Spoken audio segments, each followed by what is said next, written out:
40 दिन की सैन्य कार्रवाई, फिर अचानक ब्रेक और अमेरिका की राजनीति में बड़ा विस्फोट। सीज फायर के ऐलान के बाद शांति की उम्मीदें तो जगी, लेकिन इसी फैसले ने राष्ट्रपति की कुर्सी तक को हिला दिया। अब सवाल ये है, क्या ये शांति का कदम था या फिर दबाव में लिया गया फैसला? नमस्कार, आप देख रहे हैं अनकोट मीडिया। मेरा नाम अंजलि यादव है। अमेरिका के राष्ट्रपति डोनाल्ड ट्रंप ने ईरान के खिलाफ जारी सैन्य कार्रवाई को रोकते हुए 2 हफ्ते के सीज फायर का ऐलान किया। इस घोषणा के बाद दुनिया भर में राहत की लहर दौड़ गई। ग्लोबल मार्केट में तेजी देखने को मिली और निवेशकों ने भी राहत की सांस ली। लेकिन जहां एक तरफ दुनिया इस फैसले का स्वागत कर रही है, वहीं अमेरिका के भीतर इसने एक नया सियासी विवाद खड़ा कर दिया है।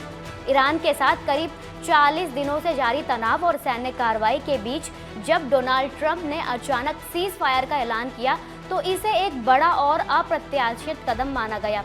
अंतर्राष्ट्रीय स्तर पर इसे तनाव कम करने और युद्ध टालने की दिशा में सकारात्मक पहल बताया गया। लेकिन अमेरिका के अंदर इस फैसले की जमकर आलोचना शुरू हो गई। डेमोक्रेटिक पार्टी के सेनेटर क्रिस मर्फी ने इसे सीधे सीधे पूर्ण सरेंडर करार दिया। उनका कहना है कि जब अमेरिका सैन्य रूप से मजबूत स्थिति में था, तब इस तरह का युद्ध विराम करना देश की रणनीतिक स्थिति को कमजोर करता है। क्रिस मर्फी ने यह भी आरोप लगाया कि ट्रंप प्रशासन ने बिना किसी स्पष्ट उपलब्धि या ठोस समझौते के ये फैसला लिया, जिससे अमेरिका की वैश्विक छवि पर नकारात्मक असर पड़ सकता है। उनके मुताबिक ये कदम विरोधी देशों को ये संदेश देता है कि अमेरिका दबाव में आकर पीछे हट सकता है। वहीं डेमोक्रेटिक नेता ग्वेन मोर ने तो इसे भी आगे बढ़कर बयान दिया। उन्होंने कहा कि ट्रंप इस पद के लिए अयोग्य साबित हो रहे हैं और उनके खिलाफ कार्रवाई करनी चाहिए। उन्होंने इस फैसले को राष्ट्रीय सुरक्षा लिहाज से चिंताजनक बताया। अब सवाल उठता है, आखिर सीज फायर के इस फैसले पर इतना बड़ा विवाद क्यों हो रहा है?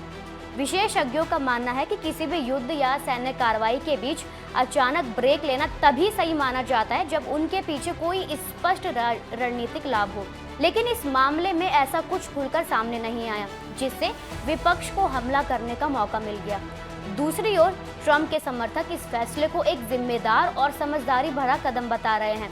उनका कहना है कि लंबा युद्ध न सिर्फ आर्थिक रूप से भारी पड़ता है, बल्कि इसमें आम नागरिकों पर भी बुरा असर पड़ता है।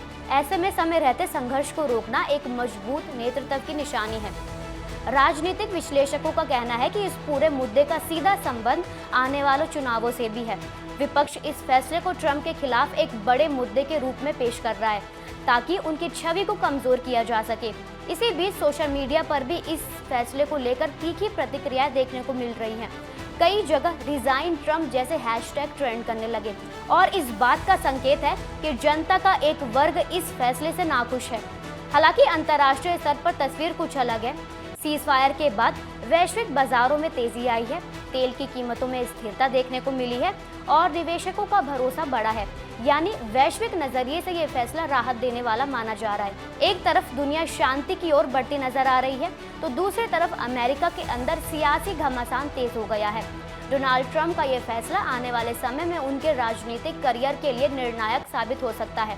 अब देखना यह है कि ये सीज फायर इतिहास में एक समझदारी भरा कदम माना जाएगा या फिर एक ऐसी चाल जिसने राष्ट्रपति की कुर्सी को ही खतरे में डाल दिया। फिलहाल इतना तय है कि मामला अभी थमने वाला नहीं है और सियासत का तापमान लगातार बढ़ता जा रहा है। अगर आपको वीडियो पसंद आई हो तो लाइक करें, शेयर करें और चैनल को सब्सक्राइब करें। धन्यवाद।